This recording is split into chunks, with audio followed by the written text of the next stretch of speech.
Si Deborah at si Barak. Ika-4 na kabanata. Pagkamatay ni Ehud, muling gumawa ng kasamaan ang mga Israelita sa paningin ng Panginoon. Kaya hinayaan ng Panginoon na sakupin sila ni Haring Jabin ng Hazor, na isang hari ng mga Kananeo. Ang commander ng mga sundalo ni Jabin ay si Sisera, na nakatira sa Haroshet Hagoyim. May 900 karwahing yari sa bakal si Habin, at labis niyang pinagmalupitan ang mga Israelita sa loob ng 20 taon. Kaya muling humingi ng tulong ang mga Israelita sa Panginoon. Nang panahong iyon, ang pinuno ng Israel ay si Deborah, na isang propeta ng Diyos at asawa ni Lapidot. Kapag gustong ayusin ng mga Israelita ang kanilang mga di pagkakaunawaan, pumupunta sila kay Deborah na nasa ilalim ng puno ng palma na pag-aari nito, sa pagitan ng Rama at Bethel sa kabundukan ng Ephraim.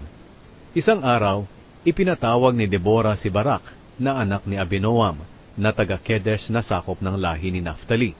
Pagdating ni Barak, sinabi ni Deborah sa kanya, "Inuutusan ka ng Panginoon, ang Diyos ng Israel, na kumuha ng 10,000 lalaki sa lahi ni Naphtali at Zebulun, at dalhin sila sa bundok ng Tabor. Lilinlangin ko si Sisera, ang commander ng mga sundalo ni Habin, na pumunta sa lambak ng Kishon, kasama ang kanyang mga sundalo at mga karwahe, at doon pagtatagumpayin ko kayo laban sa kanila." Sinabi ni Barak kay Deborah, "Pupunta ako kung sasama ka, pero kung hindi ka sasama, hindi ako pupunta."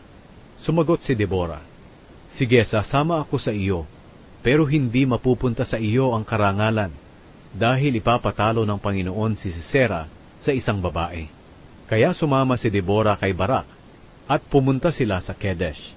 Doon ipinatawag ni Barak ang mga lahi ni Naphtali at ni Zebulun, at 10,000 tao ang sumama sa kanya. Sumama rin sa kanya si Deborah.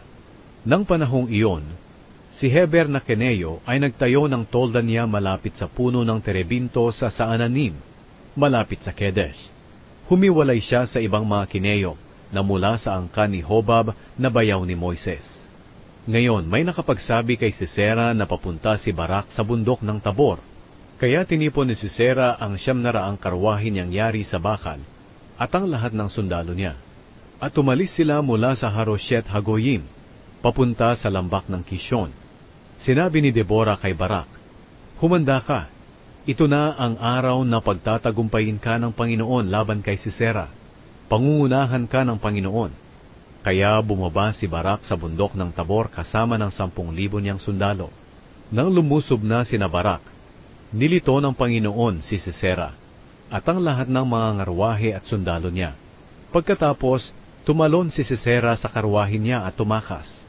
Hinabol nila Barak ang mga sundalo at ang mga ngarwahe ni Sisera hanggang sa Haroshet Hagoyim, at nilipol ang mga ito. Wala ni isang natira sa kanila.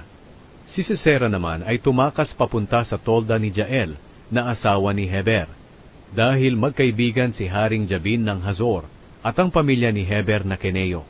Sinalubong ni Jael si Sisera at sinabi, "Tuloy po kayo sa aking tolda, at huwag kayong matakot." Kaya pumasok si Sisera sa tolda, at tinakluban siya ni Jael ng kumot para itago. Sinabi ni Sisera kay Jael, "Pahingi ng tubig, uhaw na ako." Kaya binuksan ni Jael ang balat na sisidlan ng gatas, at pinainom si Sisera, at pagkatapos ay itinago siyang muli. Sinabi ni Sisera, "Tumayo ka sa pintuan ng tolda. Kapag may dumating at magtanong kung may ibang tao rito, sabihin mong wala."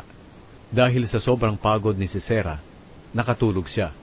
Nang makita ni Jael na nakatulog si Sisera, kumuha siya ng martilyo at tulos ng tolda, at dahan-dahang lumapit kay Sisera. Pagkatapos, ibinaon niya ang tulos sa sentido ni Sisera, gamit ang martilyo, hanggang sa bumaon ang tulos sa lupa, at namatay si Sisera. Nang dumating si Barak na naghahanap kay Sisera, sinalubong siya ni Jael at sinabi, "Halika, ipapakita ko sa iyo ang taong hinahanap mo." Pagpasok ni Barak sa tolda kasama ni Jael, nakita niya roon si Sisera na nakahandusay at patay na, at may tulos na nakabaon sa kanyang ulo. Nang araw na iyon, pinagtagumpay ng Diyos ang mga Israelita laban kay Haring Jabin na Kananeo. Patuloy nilang nilabanan si Jabin hanggang sa mapatay nila ito.